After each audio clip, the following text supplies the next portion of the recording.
Brown rice మా అదే అదే ఇడ్లీ రైస్ అంటేనే ఉడికి ఇడ్లీ రైస్ మా మా మా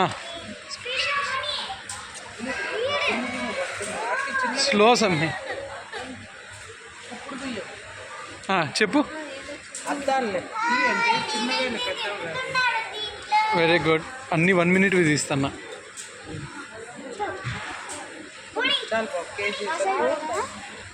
ఎక్కువ ఉంటే వాళ్ళు తీస్తారులే.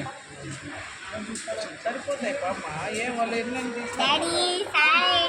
సరే. నెక్స్ట్ బ్రౌన్ రైస్కి ఇంకో cover. Some he గోంట్ get 1 more cover for grand మా.